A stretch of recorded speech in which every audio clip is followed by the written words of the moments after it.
a tiny device that fits in the palm of your hand, capable of switching between multiple custom firmware images in seconds. This is the Cardputer ADV, and today I'm going to show you how you can install a custom launcher that unlocks an entire library of custom firmware images, all from a single microSD card. And here's the crazy thing. Most people that do videos on this, they show you how to do this using Windows as the platform. But in this video, we're going to be doing everything from a Linux machine. By the end of this video, we're going to have this device doing things that you didn't even know were possible. For those of you who don't know me, my name is Doug, aka Fresh. I'm a certified Linux system and server administrator. Linux is what I do every day, all day. I live inside of the terminal. All right, I'm actually going to start off by giving you guys a quick demonstration coming from one of my favorite firmware images that you are able to install on this device. This firmware image is called the EvilCardputer. It actually has its own GitHub page, like many of the projects associated with this device. Link is in the description, and this is a tool that was developed for ethical hacking and exploration of Wi-Fi networks. This video is for educational purposes and authorized security testing only. Only use these tools on networks and devices you own or have explicit permission to test. I do not encourage or condone unauthorized access or illegal activity. So one of the applications is called Wall of Flipper, and by enabling it, it will actually search for and show you any flipper zeros that are in the vicinity of you. And as soon as I turn them on, you immediately see that my Cardputer is detecting both of them, and it's even giving me a signal strength, which could possibly help me determine how close or how far away from me a flipper zero actually is. This could be super useful, not just for fun, but if you think that somebody is perhaps using a flipper zero to do malicious things to you, you can use this application to detect flipper zeros in your vicinity. Now, this particular firmware image has so many different applications. It has a real working MZ catcher. It has a honeypot. So this particular application is called the BLE name flood. This tool will rapidly cycle Bluetooth low energy advertisement names. You can use this for stress testing or for UI, UX validation, BLE discovery robustness, as well as wireless stack behavior analysis.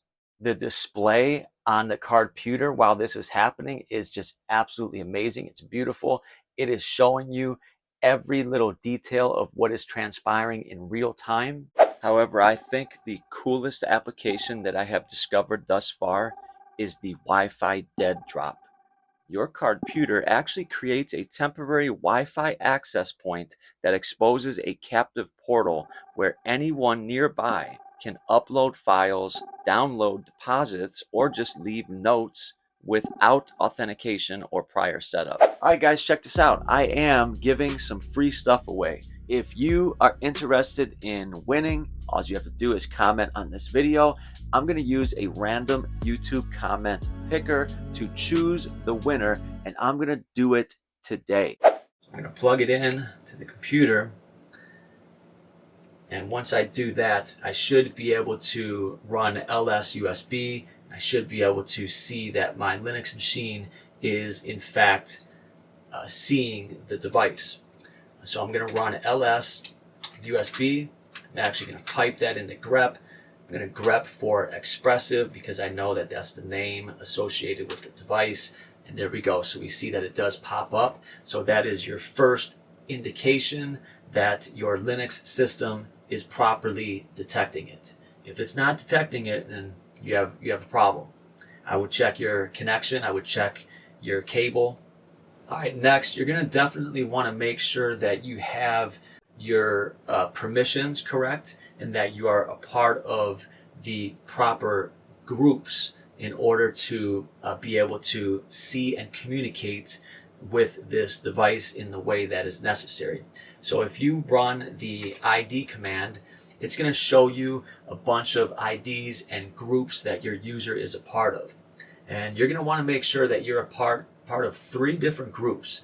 You want to make sure that you are first and foremost a part of the sudo group, and that means that you can run commands prefaced with sudo. Also, you're going to want to make sure that you're a part of the Plugdev group.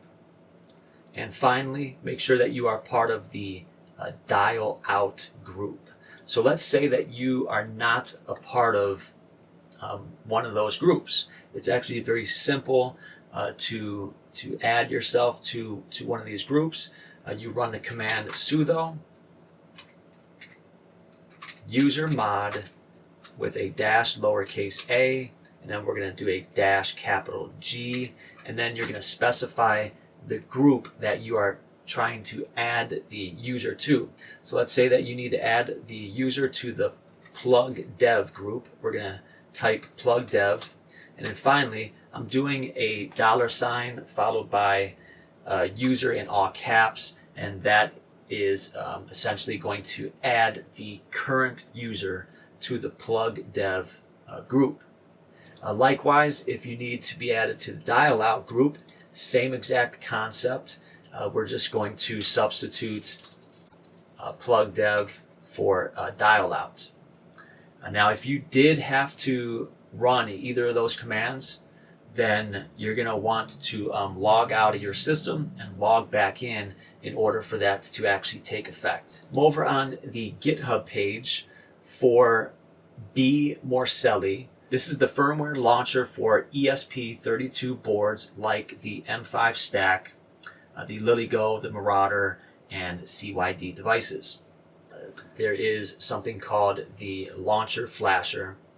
It's the recommended way to do this. So we're going to go ahead and click on that link, and that takes us to this page.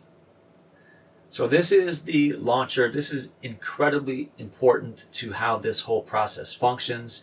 What this does is this will replace the existing firmware on your Cardputer. It will replace the firmware with this launcher firmware, and then it is this launcher firmware that will enable us to be able to choose between all of those different firmware images that we put onto that SD card.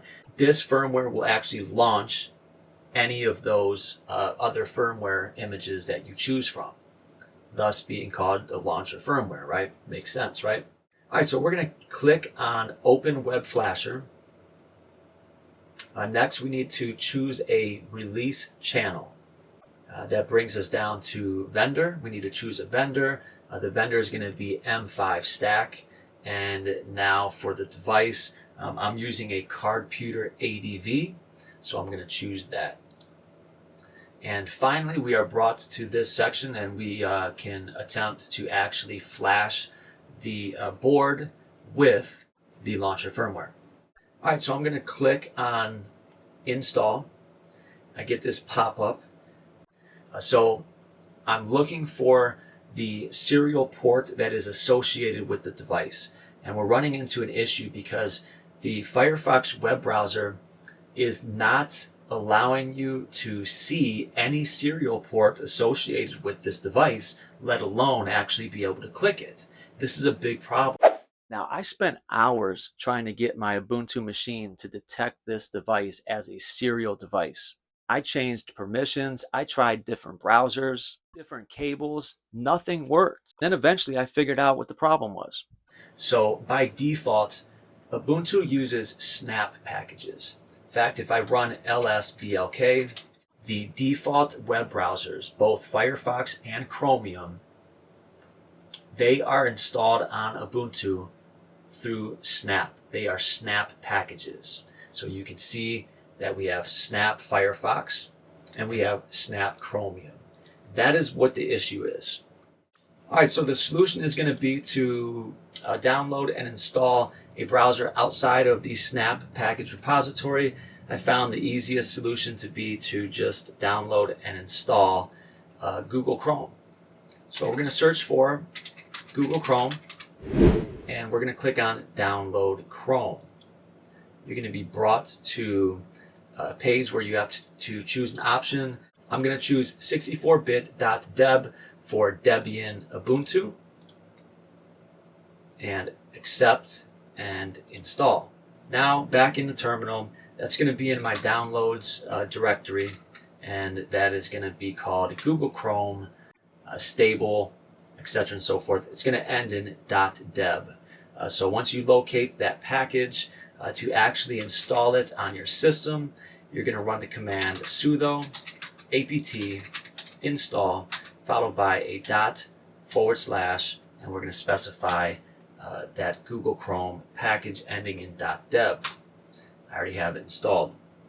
And there you go. There you go. So now, watch what happens now. So, we're going to open up Google Chrome. We're going to click on, choose a release channel, M5 stack, Cardputer ADV, install, and look at that, ladies and gentlemen. So we actually are seeing the device. It is showing, and it is actually a serial port, as it should be. So you can see that right at the very top, we see our device. It is being recognized. It is sitting on TTY ACM0. So we're going to go ahead and click on that and then click connect. And it is now writing the firmware. It is flashing the firmware to the device. And there you go. So we have successfully flashed our launcher firmware to the Cardputer ADV, and we did it using Linux. We didn't use Windows, because we don't use Windows over here. We're real hackers, I think, kind of. We want to be. I want to be a real hacker. Whatever. I don't use Windows, and I don't condone Windows. Everything we do on this channel is Linux. So we did it, ladies and gentlemen. We did it. We did it using Linux. Now at this point, the Cardputer doesn't look that impressive, but once we populate the SD card with our additional custom firmware, that's when it becomes something completely different. So I'm over on the firmware catalog. Link for this will be in the description. As of the recording of this video, this catalog has 2,325 total firmware images. That is just absolutely insane. Now you will be here all day searching through this list because it's just so incredibly long. But there are definitely a couple that are very notable that if you're into the same things that I'm into, for example, you're going to want to get these firmware images. You can see that the EvilCardputer is capable of advanced Wi-Fi, network, and Bluetooth attacks. It has over 80 features. They have a very extensive wiki that goes over everything. I would definitely also grab Nemo. Nemo is a firmware for high-tech pranks and wireless defense. Amongst other things, this tool can help you field test untrusted USB cables and devices for signs of bad USB attacks like the Hack5 rubber ducky or the OMG cable. I highly recommend that you get the Bit Pirate. This is hands down one of my favorite firmware images for the Cardputer. Absolutely insane the amount of stuff that you can do just with the Bit Pirate. Incredible tool for hardware hacking.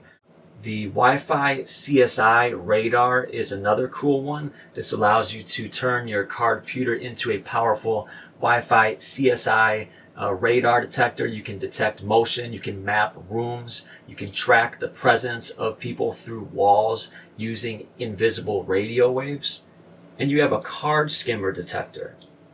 This can actually be used to assist law enforcement officers and security experts in detecting and mitigating threats posed by Bluetooth low energy skimming devices. Super interesting firmware. And yeah, so those are just a few of the firmware images that personally I would recommend, but the list goes on. There's just too many to list out in this video. You're going to have to check them out on your own time. Now there's actually one firmware image that completely changed how I use this device. Now I'm going to show that to you in just a few minutes.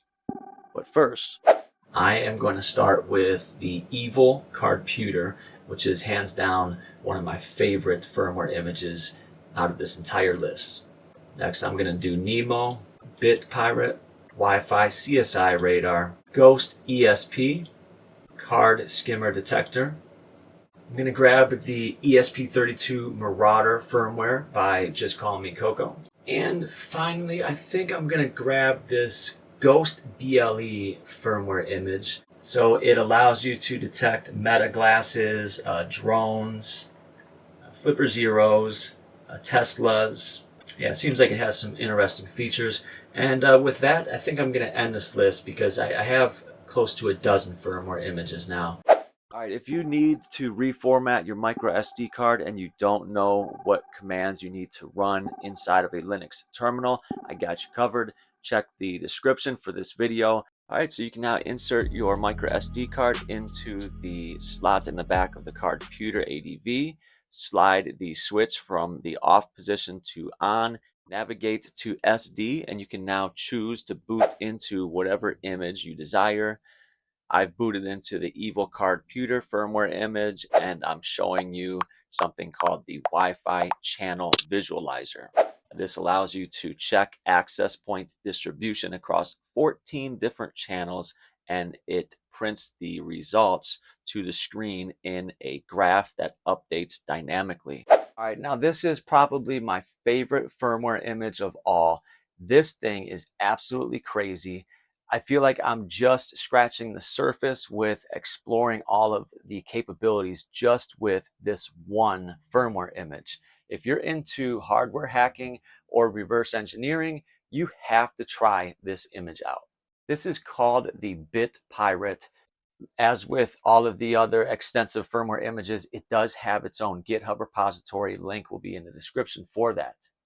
And it has a wiki. The wiki is extremely extensive because there's so much that you can do with this thing. But perhaps one of the coolest parts about this firmware image is the fact that once you fire it up on your Cardputer, you're presented with different options. By using Wi-Fi Connect, what it's going to do is it's going to ask you to select a Wi-Fi network, and then it spits out an IP address on the screen of the Cardputer. You then go over to your desktop machine and you access the web interface by going to that IP address. So I'm actually using it to scan the air for Bluetooth devices because the Cardputer has built-in Bluetooth as well as Wi-Fi. So I'm scanning the air for Bluetooth devices. You see that I'm finding some. I'm actually attempting to sniff Bluetooth traffic out of the air. I can attempt to pair with a device. There are even built-in system-related commands that you can run that will allow you to get information back from the Cardputer, such as a summary of the system, hardware info, memory info, information about the screen, the partitions, the file system, hardware hacking, reverse engineering, red teaming, blue teaming. There is nothing that you cannot do with this device, and it is a fraction of the cost of a Flipper Zero. This device will set you back less than $50. Compare that to $200 for a Flipper Zero. It takes a lot of time and effort to bring these videos to you guys every week. If you're interested in supporting the channel and the work that I am doing, you can become a channel member. We have two different channel membership tiers. We have user access and we have root access. Root access gives you a little bit more privs on the channel. Things like being able to watch certain videos without any ads, because ads can be very annoying. Also, you get unlimited, unfeathered access to the Fresh Forensics Discord server, which is pretty cool because we are actually getting to know each other very well over there, and we're getting ready to do some up and coming workshops. We're actually going to be doing a workshop on lock picking. Always wanted to learn how to pick locks. If you want to be a part of that, become a part of the Fresh Forensics Discord, and the best way to do that is to become a channel member with root access. All right, guys, as always, keep learning and stay fresh. We will see you in the next video. It's Fresh Forensics, baby. Fresh Forensics, baby. Yeah. Yeah, you know the name, don't play me. It's a Fresh Forensics.